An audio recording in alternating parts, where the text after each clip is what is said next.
Chapter 6, Risk Management, Identifying and Assessing Risk. The learning outcomes include: define risk management and its role in the organization, describe risk management techniques to identify and prioritize risk factors for information assets, explain how risk is assessed based on the likelihood of adverse events and the effects of information assets when events occur. Discuss the use of the results of the risk identification process. We begin with Section 1, Introduction to Risk Management. We will cover the first learning outcome in this section, define risk management and its role in the organization. Information security departments came about as organizations began to have more information assets to manage. InfoSec Departments exist primarily to manage the risk to information assets stemming from the use of information technology.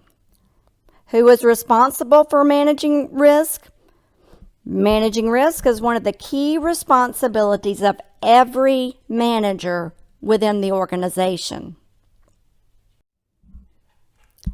Risk management includes risk identification, risk assessment, risk appetite, and risk control. Risk identification requires managers to identify all potential risk in the organization and requires a concerted effort and partnership between InfoSec and managers of other departments. Risk assessment involves a careful review of the potential outcomes if the vulnerable threats are compromised. Risk appetite refers to the amount of risk that the organization is willing to take. For instance, you might be willing to take a chance that you won't have a hurricane in Atlanta that would destroy assets, but you do have to recognize which assets are most vulnerable and what it would take to protect them. Finally, you have to control risk. While InfoSec brings depth of knowledge and technology security, they need other managers' input to devise methods of controls for assets that need protection. Each manager in the organization should focus on reducing risk and is often done as follows. General management must structure the IT and InfoSec functions in ways that will result in the successful defense of the organization's information assets, including data, hardware, software, procedures, and people. IT management must serve the IT needs of the broader organization and at the same time exploit the special skills and insights of the InfoSec community. InfoSec management must lead the way with skill, professionalism, and flexibility as it works with the other communities of interest to balance the constant trade-offs between InfoSec utility and security. Remember Sun Tzu and the Art of War? We discussed some of his quotes in the beginning when we were first talking about information security. Let's look at these quotes as well, and then we will examine them in more detail on the following slides. Therefore I say, one who knows the enemy and knows himself will not be in danger in 100 battles. One who does not know the enemy but knows himself will sometimes win, sometimes lose. One who does not know the enemy and does not know himself will be in danger in every battle. The best outcome is clearly knowing yourself and knowing the enemy. When operating any kind of organization, a certain amount of risk is always involved. For an organization to manage risk properly, Managers should understand how information is collected, processed, stored, and transmitting. Knowing yourself in this context requires knowing which information assets are valuable to the organization, identifying, categorizing, and classifying those assets, and understanding how they are currently being protected. Armed with this knowledge, the organization can then initiate an in-depth risk management program. Knowing the enemy. This means identifying, examining, and understanding the threats facing the organization's information assets. Managers must be prepared to fully identify these threats that pose risks to the organization and the security of its information assets. The process of discovering and assessing the risk to an organization's operation and determining how those risks can be controlled or mitigated is risk management, the subject of this chapter. All of the communities of interest bear responsibility for the management of risks. InfoSec, because members of the InfoSec community best understand the threats and attacks that introduce risk, they often take a leadership role in addressing risk. IT, this group must help to build secure systems and ensure their safe operation. Finally, management and users. When properly trained and kept aware of the threats faced by the organization, this group plays a part in the early detection and response process. Members of this community also ensure that sufficient resources are allocated to the InfoSec and IT groups to meet the security needs of the organization. When looking at risk management overall, an organization must prepare for risk management, identify risk, assess risk, define risk appetite, and control risk, covered in Chapter 7. To summarize, while InfoSec often takes a leadership role, all managers are ultimately responsible for risk management. Every person at every level has the opportunity to contribute to securing the organization's information assets. Part of risk management is determining the organization's risk management. How much risk is the organization willing to take? In a healthcare organization, the cost of not securing information assets is high. While it may take a significant investment of time and resources, securing healthcare information assets is vital to the organization. Risk management includes discovering, assessing, and mitigating organizational risks in the context of the overall risk appetite of the organization. Risk management is strategically important to healthcare organizations, which gather and keep sensitive, personally identifiable information assets. Chapter 6, Risk Management, Identifying and Assessing Risk. We continue with Section 2, Risk Identification. We will cover the second learning outcome in this section, describe risk management techniques to identify and prioritize risk factors for information assets. The risk management project should be well organized and funded with a clear champion, a statement of work, and all needed support. Risk identification begins with the process of self-examination, going back to know yourself. For successful risk management to occur, managers must identify the organization's information assets, classify and categorize them into useful groups, Prioritize them by overall importance. The risk identification process begins with the identification of information assets, including people. Who are the people who handle the organization's information assets? How are they handled? Procedures. What procedures are followed when handling the organization's information assets? Are these procedures regularly available and routinely reviewed with those who access the information assets? Data and information. What data and information does the organization have?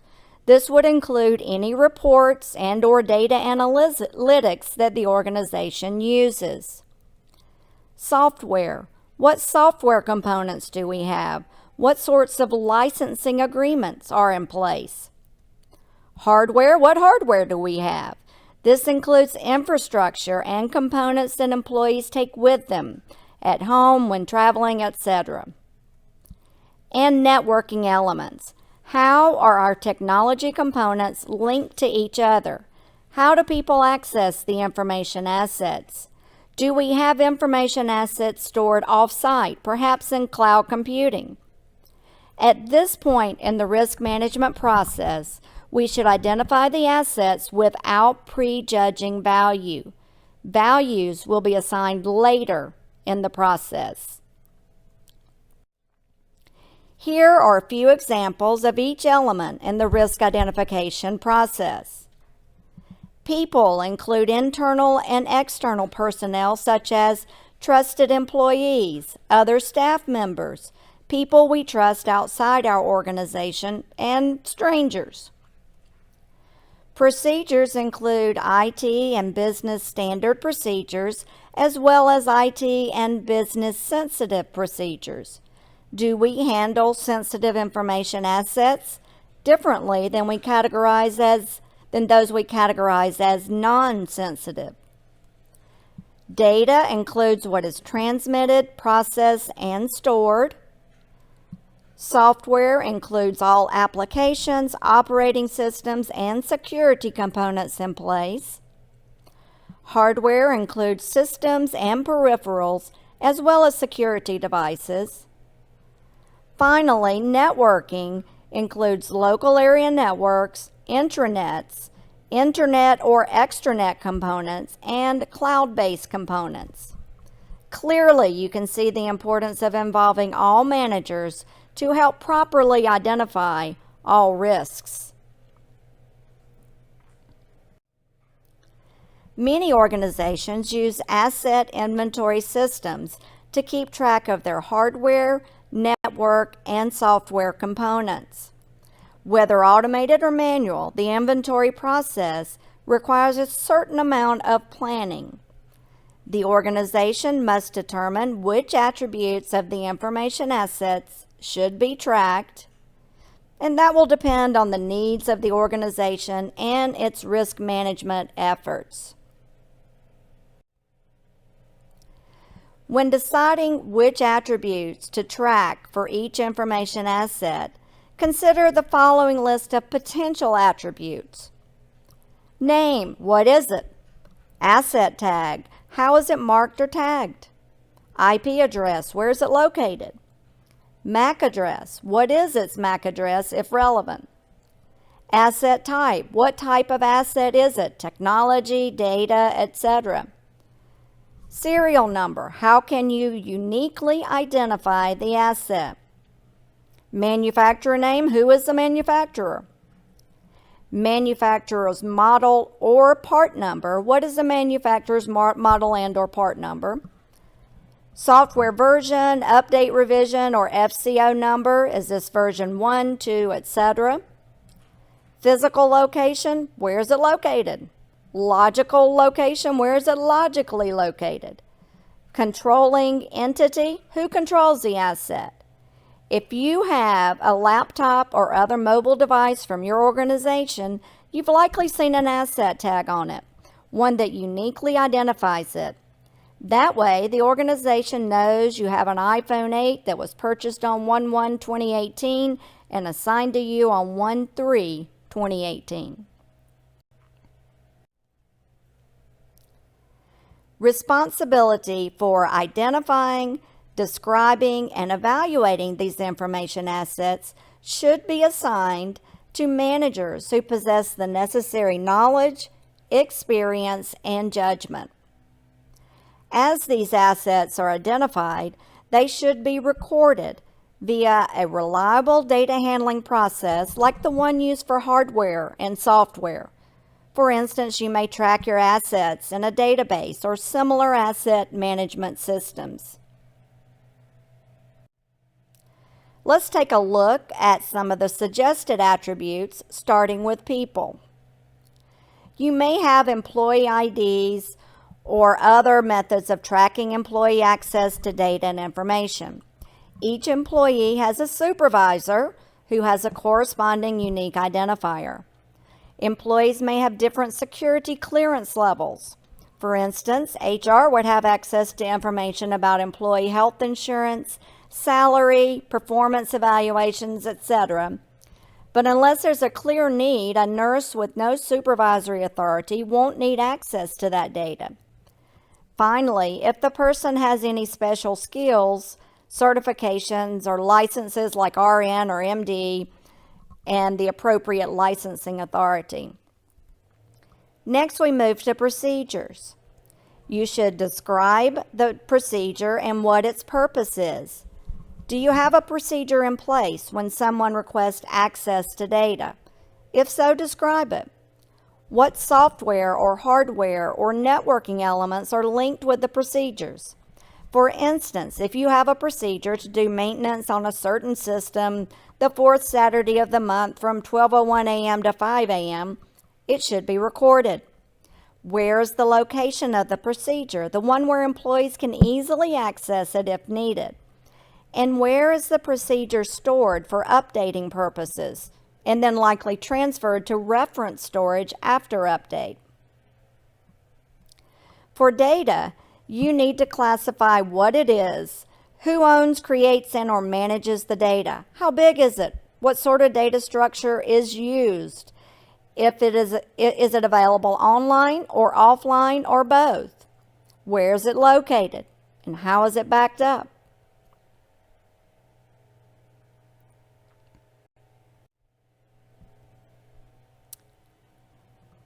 Now that we've assembled our initial inventory, we then evaluate if the asset categories are meaningful to the risk management program.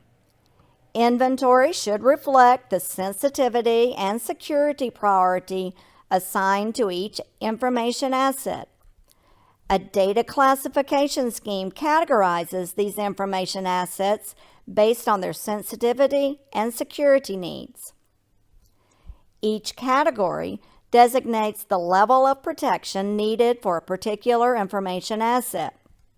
Some asset types, such as personnel, may require an alternative classification scheme that would identify the clearance needed to use the asset type.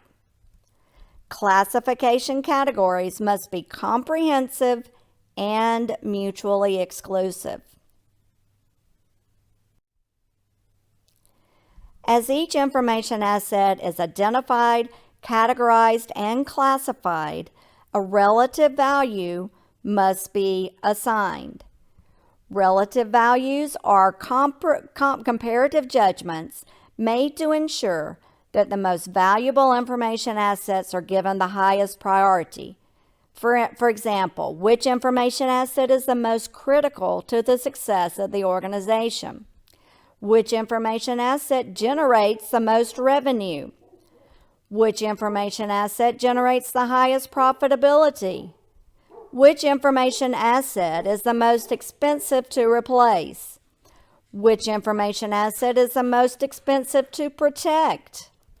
Which information asset's loss or compromise would be the most embarrassing or cause the greatest liability?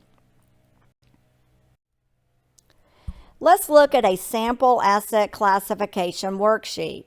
Each information asset is evaluated based on the information it transmits, the classification of the data, and the impact on the organization: low, medium, high, or critical.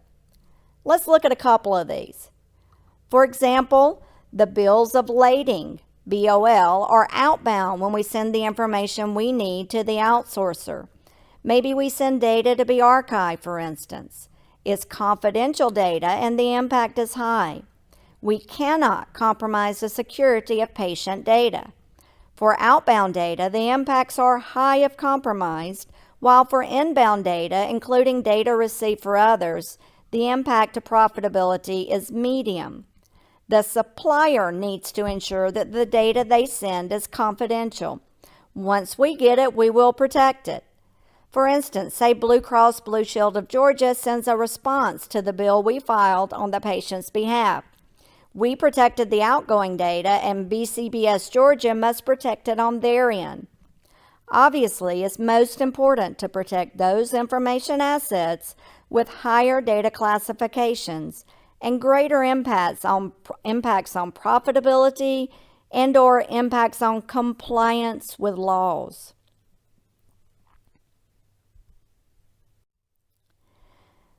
The final step in the risk identification process is to prioritize or rank order the assets. The goal can be achieved by using a weighted table analysis, as shown in this example. For instance, you might evaluate each criteria for the total effect on the organization in terms of impact on revenue, impact on profitability, and impact on public image. For public companies and for those with substantial legal requirements to protect information assets, different sets of criteria may be used. The sum of the criteria impact on the organization should equal 100. In this example, impact on profitability at 40 out of 100 is more important than impact on revenue and impact on public image, both scoring 30 out of 100. Then each information asset is scored and calculated using weighted averages, which gives us the weighted scores for each information asset. For instance, if we look at customer service requests via email inbound, the impact on revenue is 0.4, the impact on profitability is 0.4, and the impact on public image is 0.9.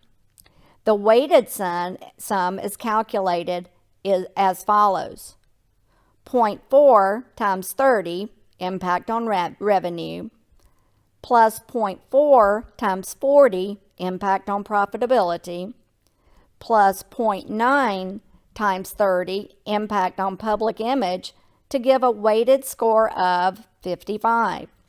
We can compare weighted scores and see which assets are more important in terms of risk management. Armed with a properly classified inventory, you can assess potential weaknesses in each information asset, a process known as threat assessment. Any organization typically faces a wide variety of threats. If you assume that every threat can and will attack every information asset, then the project scope becomes too complex. To make the process less unwieldy, each step in the identification and vulnerability identification process is managed separately and then coordinated at the end. Threat assessment allows you to evaluate threats and mitigation. Each threat presents a unique challenge to information security and must be handled with specific controls that directly address the particular threat and the threat agent's attack strategy.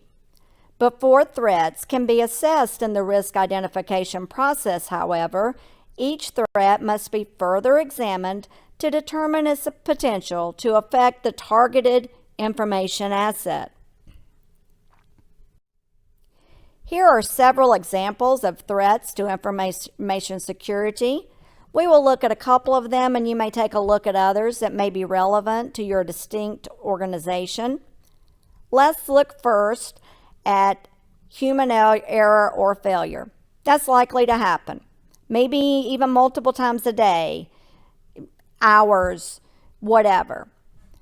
It may be corrected immediately or overlooked, or maybe people may not know they made an error, or they may even intentionally make an error. Another threat to information security is theft. Someone copies data to a USB drive, or they walk out with a projector or a laptop. Or an unauthorized user may access sensitive files and share them or take them for ransom. These are just a couple of examples of the potential threats to information security.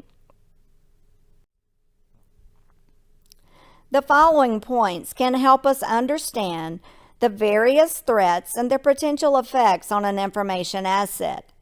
You may ask, which threats present a danger to this organization's information assets in its current environment? Represent the gravest danger to the organization's information assets? Have the highest probability of success? Could result in the greatest loss if successful? Is the organization least prepared to handle? Cost the most to protect against, and cost the most to recover from.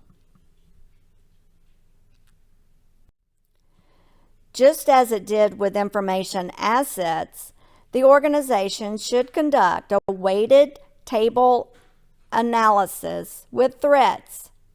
The organization should list the categories of threats it faces and then select categories that correspond to the questions of interest.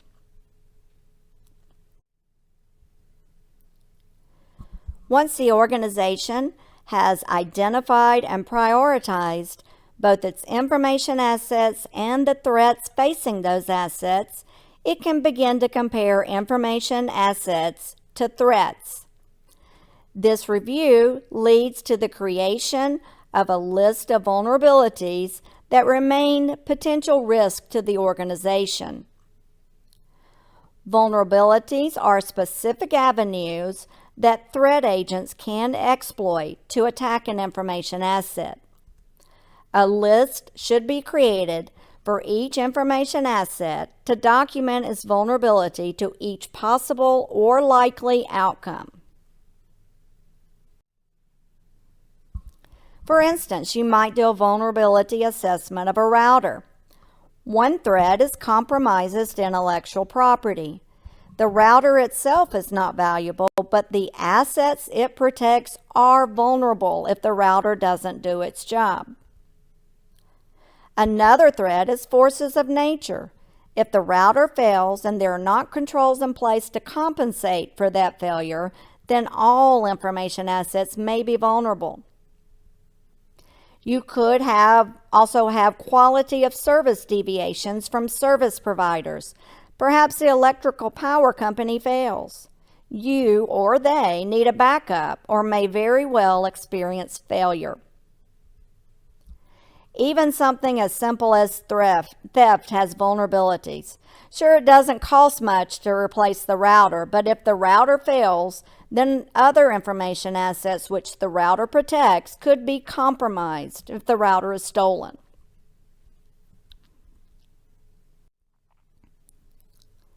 At the end of the risk identification process, an organization should have a prioritized list of assets and their vulnerabilities, a prioritized list of threats facing them. The prioritized list of assets and threats can be combined into a Threats, Vulnerabilities, Assets, TVA worksheet in preparation for the addition of vulnerability and control information during risk assessment. You create a Threats, Vulnerabilities, Assets worksheets like the one shown here. Every threat is listed and then it's matched to the assets that it affects. Similarly, all assets are listed and then matched with the relevant threats. When there is no match between a particular asset and a particular threat, that indicates no vulnerability, and the risk assessment team does not have to worry about it.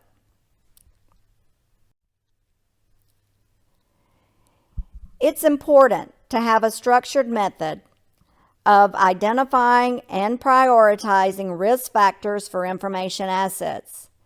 In this section, we describe steps in the process. The first step is identification of information assets, including people, procedures, hardware and software, and networking.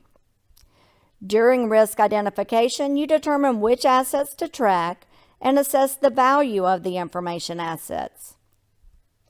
Rank ordering of the assets is the final step of risk identification. After identification, you should assess potential risks and then prioritize them.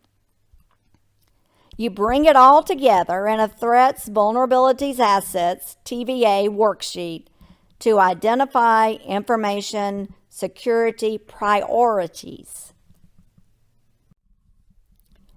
Chapter 6, Risk Management, Identifying and Assessing Risk.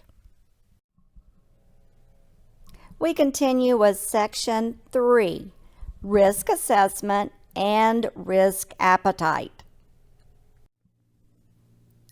We will cover the last two learning outcomes in this section, explain how risk is assessed based on the likelihood of adverse events and the effects on information assets when events occur.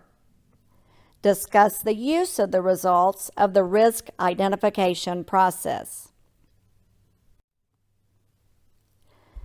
Assessing the relative risk for each vulnerability is accomplished via a process called risk assessment. Risk assessment assigns a risk rating or score to each specific vulnerability. While this number does not mean anything in absolute terms, it enables you to gauge the relative risk associated with each vulnerable asset, and it facilitates the creation of comparative ratings later in the risk control process. Estimating risk is not an exact science. Thus, some practitioners use calculated values for risk estimation, whereas others rely on broader methods of estimation.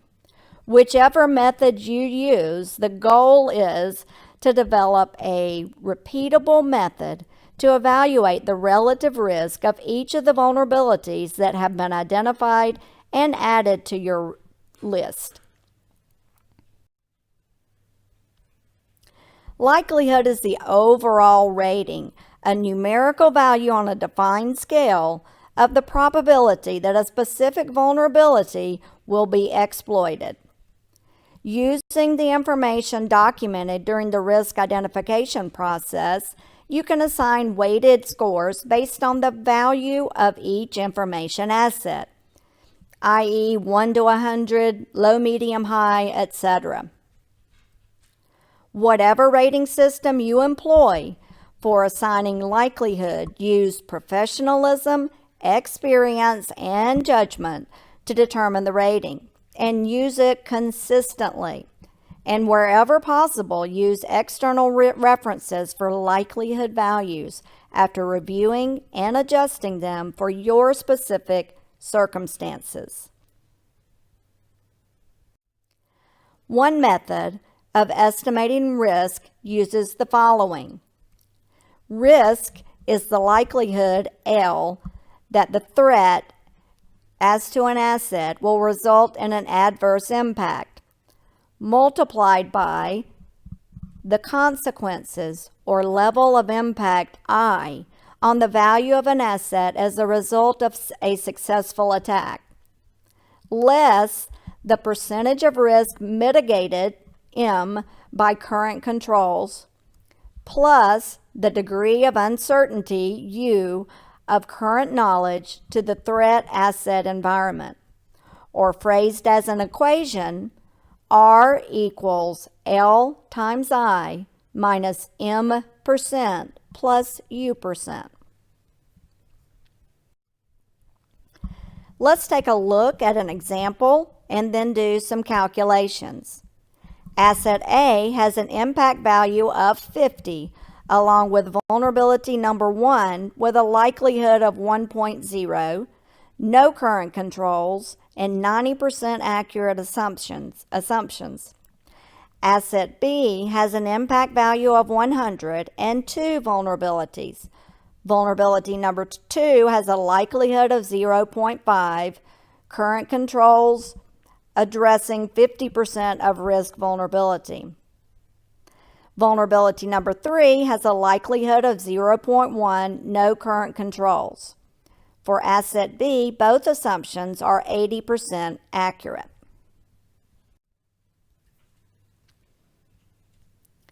Remember the formula? R equals L times I minus M% plus U%. For V number 1, we get a risk rating of 50 times 1.0 minus 0% plus 10% equals 55. For V number 2, we get a risk rating of 100 times 0.5 minus 50% plus 20% equals 35.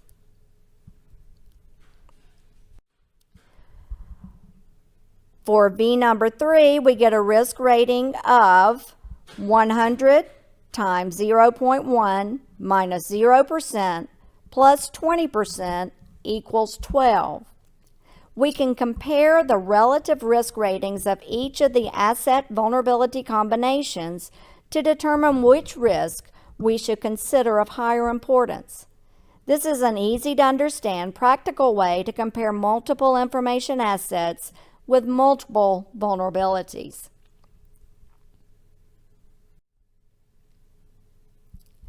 Once the probability of an attack by a threat has been evaluated, the organization will typically look at the possible outcomes or consequences of a successful attack. Obviously, the consequences of an attack, most often as a loss in asset value, are of great concern to the organization in determining where to focus its protection efforts. Most commonly, organizations will create multiple scenarios to better understand the potential loss of a successful attack using a worst case, most likely outcome approach. It is useful for organizations to retain this information, as it can also be used during contingency planning.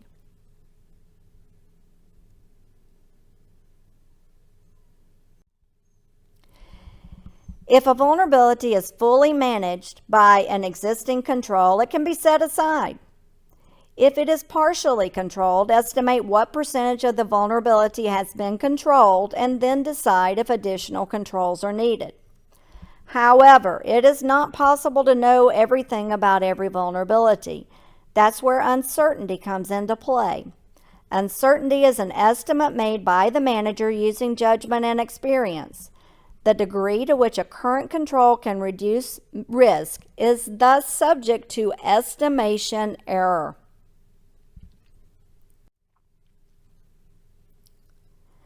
Another approach to calculating risk based on likelihood is the likelihood and consequence rating from the Australian and New Zealand Risk Management Standard 4360.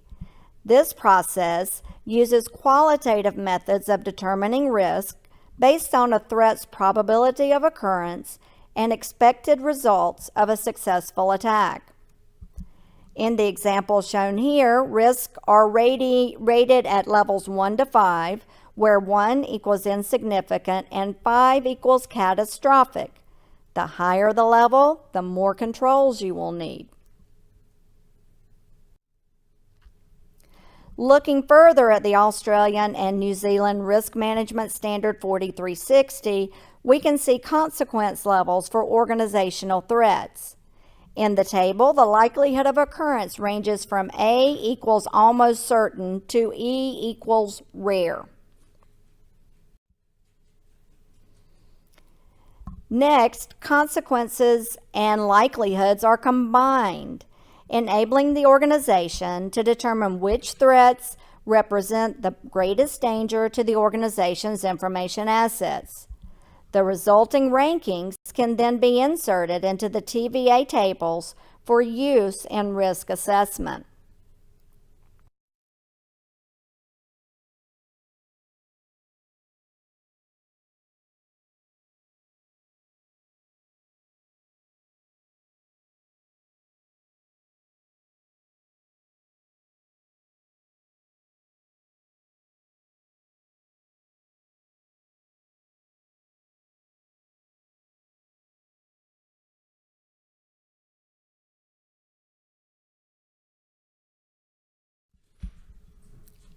Here you see a ranked vulnerability risk worksheet. The same assets we discussed earlier are used as examples. Now we can compare asset impact with risk rating factor. Asset impact ranges from a low of 55 inbound email messages, customer service requests, to a high of 100 customer order using SSL.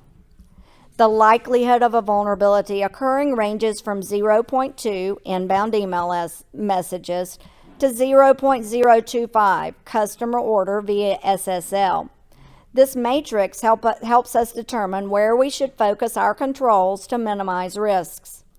These examples are for an e-commerce website. However, we could apply them to healthcare fairly easily. Customers make requests, place orders for copies of x-rays, make payments, etc. However, risk management in healthcare would be more concerned about patient management, medications, treatments, doctors' procedures, and protection of personally identifiable information. The goal of the risk management process so far has been to identify information assets and their vulnerabilities and to rank them according to the need for protection. It's important, however, to document the steps in the process for future use. In preparing the list, a wealth of factual information about the assets and the threats they face is collected.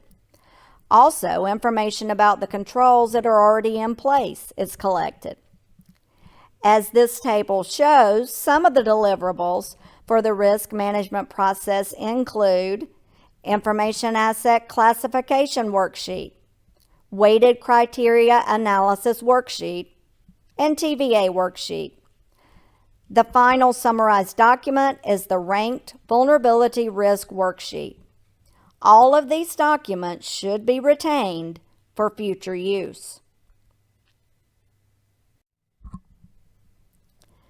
Before the organization can or should proceed, it needs to understand whether the current level of controls identified at the end of the risk management process results in a level of risk management it can accept. The amount of risk that remains after all current controls are implemented is residual risk. There will always be residual risk. The organization may very well reach a point in the risk management process, examine the documented residual risk, and simply state, yeah, we can live with that. Then everything is documented for the next risk management review cycle. For example, the green area in the figure shown is within the risk appetite of the organization. It's what the organization can live with. What is difficult is the process of formalizing exactly what the organization can live with. This process is the heart of risk appetite. Here again, you see likelihood and impact considered. Those areas in green are low risk. Then as you move to yellow, it's riskier, and orange and red are riskier still. The sweet spot is somewhere in the green-yellow border. Of course, you can't make risk and or likelihood go to zero as much as you might like to. So you must work within the organizational and industry frameworks and follow all laws, rules, and regulations. To summarize, managers should assess relative risk for the information asset vulnerability combinations. Ranked vulnerability risk worksheets allow managers to compare asset impact with risk rating factor to develop priorities for InfoSec. InfoSec teams should keep clear records for future risk planning activities and to document decisions over time. It's important to understand an organization's risk appetite, that is, what level of attack success and loss an organization is willing to assume for a particular information asset.